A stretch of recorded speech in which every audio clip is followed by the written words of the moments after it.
राज्यातील महिलांच्या आर्थिक स्वातंत्र्यासाठी, त्यांच्या आरोग्य पोषणात सुधारणा करण्यासाठी आणि कुटुंबातील त्यांची निर्णायक भूमिका मजबूत करण्यासाठी मुख्यमंत्री माझी लाडकी बहीण योजना राबवली जात आहे। या योजनेच्या माध्यमातून थेट लाभ हस्तांतरण म्हणजेच DBT द्वारे आर्थिक सहाय्य दिलं जात आहे। मात्र या योजनेचा लाभ निकषात न बसणारे सुद्धा घेत असल्याचं समोर आलं। त्यानंतर राज्य सरकारने सर्व लाभार्थ्यांना E-KYC करणे बंधनकारक केले। पण E-KYC केल्यावर आता कोणाचे नाव लाभार्थ्याच्या यादीतून वगळणार? 90 लाख महिलांचे लाभ बंद होणार का? फेब्रुवारी आणि मार्च महिन्याचा हप्ता नेमका कधी मिळणार? असे अनेक प्रश्न लाडक्या बहिणींच्या मनात उद्भवत आहेत। या सर्व प्रश्नांची उत्तरं आजच्या व्हिडिओमध्ये आपण पाहू।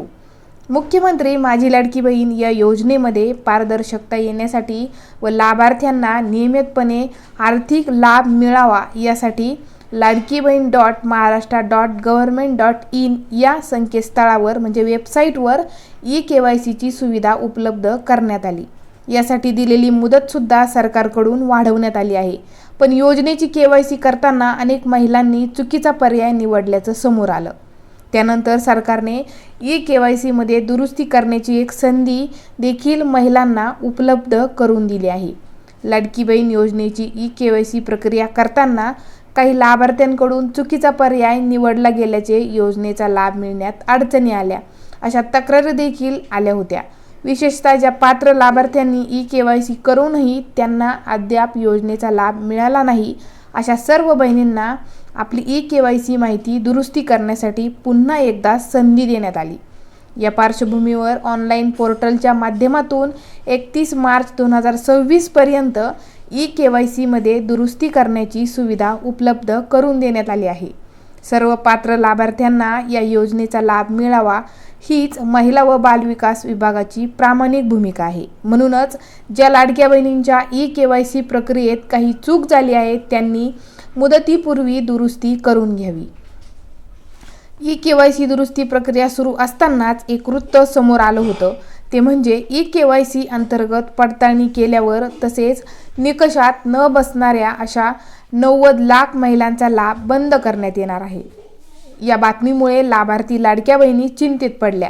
मात्र यावर मंत्री आदिती तटकरे यांनी स्पष्टीकरण दिलं आणि लाडक्या बहिणींना एक मोठा दिलासा मिळाला आहे। तर आदिती तटकरे काय म्हणाल्या? या योजनेतील लाभार्थ्यांच्या कपातीबाबत काही माध्यमांकडून प्रसारित करण्यात आलेल्या बातम्या चुकीच्या व तथ्यहीन आहेत। दिनांक 21 मार्च 2026 पर्यंत लाडक्या बहिणींना E-KYC करण्याची संधी देण्यात आली आहे।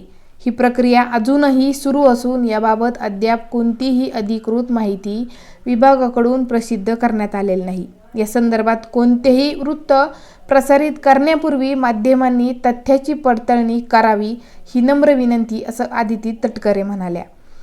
मार्च महिना संपत आला तरी अद्याप फेब्रुवारी महिन्याच्या हप्त्याच्या संदर्भात सरकारकडून कोणतीही अधिकृत माहिती देण्यात आलेली नाही। त्यामुळे लाडक्या बहिणींमध्ये संभ्रमाचे वातावरण आहे।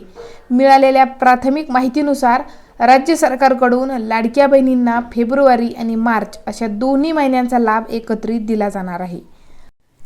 लाडक्या बहिणींना फेब्रुवारी आणि मार्च अशा दोन्ही महिन्यांचा लाभ एकत्रित दिला जाणार आहे। तसेच हा लाभ 15 एप्रिल पूर्वी सरकारकडून देण्यात येणार आहे।